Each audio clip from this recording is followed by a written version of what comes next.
കഴിഞ്ഞ ദിവസം കേരളത്തിൽ വ്യാപകമായി പല സ്ഥലത്തും കസ്റ്റംസ് വാഹന പരിശോധന നടത്തിയിരുന്നു, പലരുടെയും വീടുകളിലും ഷോറൂമുകളിലും ഒക്കെ ആയിട്ട്. അപ്പോൾ അതിൽ പ്രധാനമായിട്ടും ചർച്ചാ വിഷയമായത് ദുൽഖറിനെയും പൃഥ്വിരാജിനെയും വീട്ടിൽ നടത്തിയ വാഹന പരിശോധനയാണ്. അപ്പോൾ അതിൻ്റെ പശ്ചാത്തലവും എന്തുകൊണ്ടാണെന്നൊക്കെയുള്ള കാര്യങ്ങൾ വിശദീകരിക്കാൻ നമ്മളോടൊപ്പം ഉള്ളത് നികുതി മേഖലയിൽ പ്രവർത്തിക്കുന്ന ജേക്കബ് സന്തോഷാണ്. Welcome sir. സാർ, ഇപ്പോൾ ചർച്ചകൾ കണ്ടാലും നമുക്ക് തോന്നും ദുൽഖറും പൃഥ്വിരാജൊക്കെ എന്തോ ഒരു ഈ കാറ് കടത്തൽ റാക്കറ്റിൻ്റെ ഭാഗമുണ്ട്. പക്ഷേ നോക്കുമ്പോൾ സംഭവിച്ചിരിക്കുന്നത് എന്താ വെച്ചാൽ ഭൂട്ടാനിൽ മറ്റും ഉള്ള വാഹനങ്ങൾ, സൈന്യമൊക്കെ ഉപയോഗിച്ച പഴയ വാഹനങ്ങൾ ഇവിടേക്ക് കടത്തിക്കൊണ്ട് വന്നിട്ട് പല പേപ്പറുകളും ഫോർജ് ചെയ്തിട്ടോ മറ്റേ ഇവിടെ കൂടിയ നികുതി വെട്ടിച്ച് കൊണ്ടുവന്നിട്ട് കൂടിയ തുകയ്ക്ക് വിറ്റു എന്നുള്ളതാണ്. അത് വാങ്ങിച്ചവരിൽ രണ്ടുപേരാണ് ഇപ്പോൾ പൃഥ്വിരാജും അല്ലെങ്കിൽ ദുൽഖറിനെ ഇന്ന് 2 കാറുകൾ ഇപ്പോൾ കസ്റ്റംസ് പിടിച്ചെടുത്തിട്ടുണ്ടായിരുന്നു. അപ്പോൾ അതിൻ്റെ തുടർച്ചയെന്നോണം ഇന്നിപ്പോൾ കേരളത്തിൽ ED വരുന്നു, NIA വരുന്നു, കേന്ദ്ര GST വകുപ്പ് വരുന്നു എന്നൊക്കെ പറഞ്ഞിട്ട് വാർത്തകൾ വന്നു. ശരിക്കും എന്താണ് സാർ ഇതിൽ സംഭവിച്ചത്? ഇതിൽ ആരുടെ ഭാഗത്ത് വന്ന മിസ്റ്റേക്കാണ് ഇത്?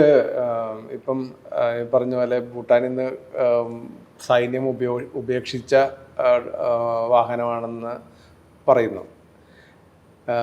ഇന്ത്യയിലേക്ക് ഒരു യൂസ്ഡ് കാറ് അല്ലെങ്കിൽ ഒരു സെക്കൻഡ് ഹാൻഡ് കാറ് കടത്തി കൊണ്ടുവരണമെങ്കിൽ മറ്റ് സാധനങ്ങൾ കൊണ്ടുവരുന്ന പോലെ അത്ര ലളിതമായിട്ട് കൊണ്ടുവരാൻ കഴിയില്ല. ഒന്നാമതായിട്ട് ആ ഒരു പോയിന്റ് ആദ്യം നമ്മൾ മനസ്സിലാക്കുക. ബിക്കോസ് ഒരു പുറത്തുനിന്നൊരു കാറ് ഇങ്ങോട്ട് കടത്തിക്കൊണ്ടുവരണമെങ്കിൽ 3 കൊല്ലമെങ്കിലും അതിൻ്റെ ലൈഫ് ഉണ്ടായിട്ടുണ്ട്. അതായത് വാങ്ങിച്ചിട്ട് 3 കൊല്ലത്തിനുള്ളിലുള്ള ഒരു വാഹനമാണെങ്കിലാണ് ഇതിങ്ങനെ സെക്കൻഡ് ഹാൻഡ് ആയിട്ട് നമുക്ക് പുറത്തുനിന്ന് കൊണ്ടുവരാൻ പറ്റുള്ളൂ. ഒന്നാമത്തെ പോയിന്റ്. രണ്ടാമത്, ഈ പറയുന്ന വാഹനത്തിന് ഇന്ത്യൻ റോഡ് കണ്ടീഷൻ അനുസരിച്ച് ഉള്ള സേഫ്റ്റി സർട്ടിഫിക്കേഷൻ ഇന്ത്യയിലേക്ക് വരുന്നതിന് മുമ്പേ തന്നെ ഇന്ത്യ ഗവൺമെൻറ് അംഗീകരിച്ചിട്ടുള്ള ഏജൻസികൾ, റോഡ് സേഫ്റ്റി റിലേറ്റഡ് ആയിട്ടുള്ള ഗവൺമെൻറ് അംഗീകൃത ഏജൻസികളും ഈ വാഹനം പരിശോധിച്ചിട്ട് ഇന്ത്യയിലെ റോഡ് കണ്ടീഷൻ അനുസരിച്ച് ഇത് ഓടാൻ പാകത്തിനുള്ള സ്റ്റിയറിംഗ് സംവിധാനം ഇന്ത്യയിൽ പറ്റിയ അതാണോ, അതേപോലെ ഇവിടുത്തെ ഇവിടുത്തെ പെട്രോൾ അല്ലെങ്കിൽ ഇവിടുത്തെ ഇന്ധനം ഡീസലാണെങ്കിലും അത് ഉപയോഗിച്ച് കഴിഞ്ഞിട്ടുണ്ടെങ്കിൽ ഈ വാഹനത്തിന് ഇവിടെ പ്രവർത്തിക്കാൻ പറ്റൂ, ഇങ്ങനെ പിന്നെ അവിടുത്തെ ഹെഡ്ലൈറ്റ് സംവിധാനം, ഇങ്ങനെ കുറേയധികം കാര്യങ്ങൾ ഈ വാഹനത്തിൻ്റെ. അത് സാധാരണ ഇന്ത്യയിൽ ഒരു വാഹനം മാനുഫാക്ചർ ചെയ്താലും ഈ ഒരു സർട്ടിഫിക്കേഷൻ എടുത്തിട്ടാണ് ഈ രജിസ്ട്രേഷനിലേക്ക് പോകാൻ പറ്റുള്ളൂ. അപ്പം ഇത് ആദ്യം തന്നെ ഈ പറയുന്ന സർട്ടിഫിക്കേഷൻ വേണം. പിന്നെ ഞാൻ നേരത്തെ പറഞ്ഞ പോലെ 3 കൊല്ലത്തിനുള്ളിലുള്ള ഒരു വാഹനമായിരിക്കണം. അപ്പോൾ ഈ ഇതിൻ്റെ ഇൻവോയ്സിൻ്റെ പകർപ്പ്, അതായത് ഇമ്പോർട്ട് ചെയ്യണമെന്നുണ്ടെങ്കിൽ ബിൽ ഓഫ് ലേഡിംഗ് എന്ന് പറയും, ബിൽ ഓഫ് ലേഡിങ്ങിൻ്റെ പകർപ്പ്, ഈ വക ഡോക്യുമെൻറ്റേഷൻ എന്തായാലും നിർബന്ധമായിട്ട് കസ്റ്റംസ് ഫ്രണ്ടിയർ കടക്കണമെങ്കിൽ ഇതെല്ലാം പരിശോധിച്ചിട്ട് മാത്രമേ ഇന്ത്യയുടെ ടെറിട്ടറിയിലേക്ക് ഈ വാഹനം കൊണ്ടുവരാൻ കഴിയുള്ളൂ. അപ്പോൾ കസ്റ്റംസ് ഫ്രണ്ടിയറിൽ കടക്കണമെങ്കിൽ കസ്റ്റംസ് ഡ്യൂട്ടി നിർബന്ധമായിട്ട് അടച്ചിരിക്കണം. അപ്പോൾ അതിന് കസ്റ്റംസ് ഡ്യൂട്ടി വാല്യുവേഷൻ റൂൾസ് ഉണ്ട്. അതനുസരിച്ച് ഒരു പ്രോഡക്റ്റിൻ്റെ വാല്യുവേഷൻ എടുക്കാനായിട്ട് ഈ ഇൻവോയ്സ് വെച്ചിട്ടുള്ള പ്രൈസ് പ്ലസ് അതിൻ്റെ ഇൻഷുറൻസ് പ്ലസ് അതിൻ്റെ ഫ്രൈറ്റ് പ്ലസ് 1%, ഇതാണ് CIF വാല്യൂ എന്ന് പറയുന്നത്, cost plus insurance plus freight വെച്ചിട്ട് ആ പ്രൈസിൻ്റെ പുറത്താണ് കസ്റ്റംസ് ഡ്യൂട്ടി അടക്കുന്നത്. ഈ കസ്റ്റംസ് ഡ്യൂട്ടി അടച്ചിട്ടുള്ള പ്രൈസിൻ്റെ പുറത്താണ് IGST, അതായത് സെൻട്രൽ GST ഡിപ്പാർട്ട്മെൻറ്റിൻ്റെ നിയന്ത്രണത്തിൽ പ്രവർത്തിക്കുന്നത് IGST അടക്കേണ്ടത്. അപ്പോൾ ഈ കാറിൻ്റെ ഈ പറയുന്ന ആദ്യത്തെ 3 കടമ്പകളായി. ഇനി ഇത് ഇമ്പോർട്ട് ചെയ്യണമെന്നുണ്ടെങ്കിൽ ഡയറക്ടർ ജനറൽ ഓഫ് ഫോറിൻ ട്രേഡിൻ്റെ ഇമ്പോർട്ട് എക്സ്പോർട്ട് കോഡ് വേണം. അപ്പോൾ ഈ കോഡ് ഉണ്ടെങ്കിലാണ് കസ്റ്റംസുകാർ ഇതെല്ലാം പരിശോധിക്കാൻ തന്നെ തയ്യാറാവുള്ളൂ, ഇല്ലാത്ത ആൾക്ക് ഇമ്പോർട്ട് ചെയ്യാൻ പറ്റില്ല. അപ്പോൾ ഈ ഒരു സംവിധാനത്തിൽ കൂടെ കടന്ന് ഇനി ഇവിടെ എത്തി ഡ്യൂട്ടിയും IGST എല്ലാം അടച്ചിട്ട് ഇന്ത്യയിലേക്ക് വന്ന് തന്നെ ഈ വാഹനം കൊണ്ടുപോയിട്ട് നമ്മൾ റോഡ് ട്രാൻസ്പോർട്ട് അതോറിറ്റിയിൽ കൊണ്ടുപോയി രജിസ്റ്റർ ചെയ്യണം. ഏതെങ്കിലും ഒരു സ്റ്റേറ്റിൽ ഓടാൻ തീരുമാനിച്ചവിടെ കൊണ്ടുപോയി ഇപ്പോൾ സ്വാഭാവികമായിട്ടും ഇതിനുള്ള ഇന്ത്യൻ റോഡ് ടാക്സ് അടക്കേണ്ടി വരും. അടക്കുമ്പോഴും ഈ പറയുന്ന രേഖകളെല്ലാം പരിശോധിക്കപ്പെട്ടതിന് ശേഷമാണ് ഈ പരിവാഹൻ പോലുള്ള സൈറ്റിലേക്ക് ഈ സാധനം അപ്ലോഡ് ചെയ്യുന്നത്. ഈ വാഹനം ഇന്ന രജിസ്ട്രേഷൻ നമ്പർ ഇന്ന ആളുടെ പേരിൽ എന്നെല്ലാം പറഞ്ഞിട്ട് വരുന്നത്. അപ്പം ഇതെല്ലാം കടന്ന് ഒരു സ്റ്റേറ്റിൽ വന്നിട്ട് ഇത് രജിസ്റ്ററും ചെയ്തു. എന്നിട്ട് ആ സ്റ്റേറ്റിൽ നിന്ന് വേറെ സ്റ്റേറ്റിലേക്ക് കടന്ന് പല സ്റ്റേറ്റുകൾ കടന്നിട്ടാണ് ഇവിടെ എത്തിയതെന്ന് പറയുന്നത്.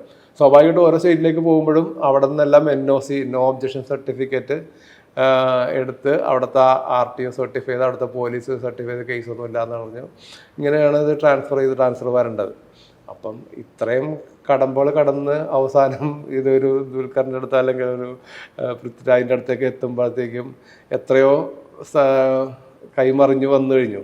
അപ്പം ഇത്ര സ്ഥലങ്ങളിലൊന്നും ഇത് പരിശോധിക്കപ്പെടാതെ വർഷങ്ങളായിട്ട് ഇവിടെ ഓടിയ ഒരു വാഹനം ഇന്നൊരു സുപ്രഭാതത്തിൽ, അത് ഒരു വാഹനമല്ല, ഇപ്പം ഇതിനകത്ത് വാർത്തകൾ പറയുന്നത് ശരിയാണെങ്കിൽ 150 വാഹനങ്ങൾ ഓടുന്നു. ഇപ്പോൾ ഒരു വാഹനം ഇനി ഇവർ അറിയാതെ കണ്ണുവെട്ടി വന്നെന്ന് വെച്ചു, ബാക്കി ഇത്രയും വാഹനങ്ങൾ ഇത്രയും ഒരു വ്യാപകമായ ഒരു സംവിധാനത്തിൽ കൂടി കടന്നു വന്നു എന്ന് പറയുമ്പോഴത്തേക്കും അതൊരു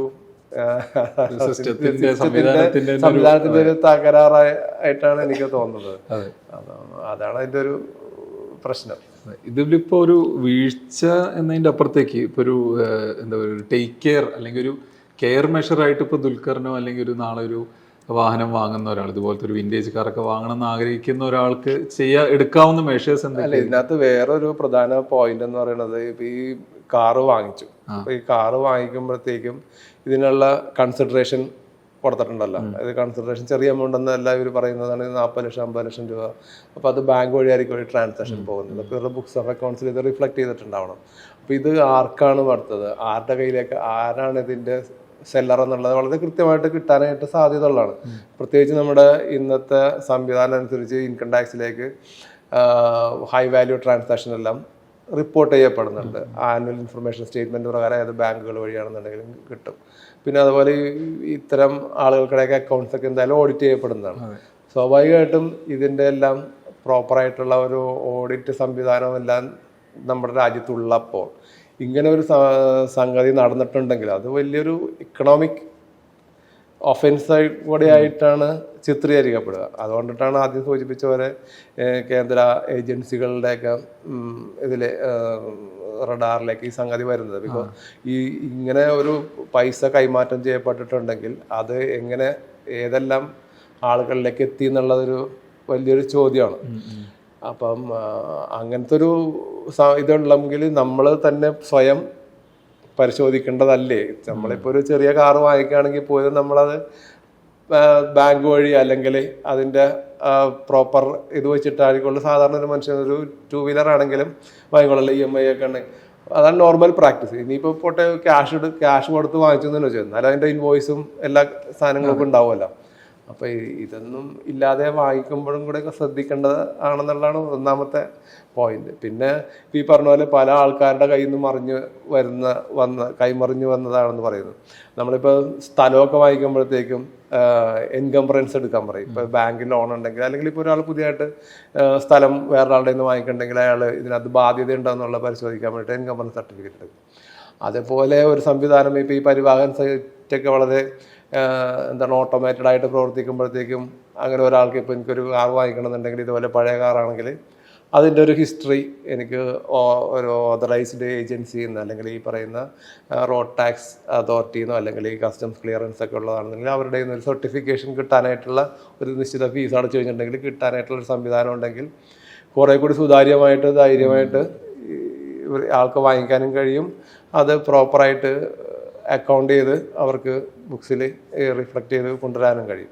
മറ്റേ പുതിയ കാർ വാങ്ങിക്കുകയാണെന്നുണ്ടെങ്കിൽ ഈ ഒരു വിഷയമൊന്നുമില്ല. പക്ഷേ ഇതുപോലത്തെ വിഷയങ്ങൾ വരുമ്പോഴത്തേക്കും പിന്നെ വളരെയധികം ശ്രദ്ധിക്കേണ്ട ഒരു സാഹചര്യം കൂടി ഒരുപാട്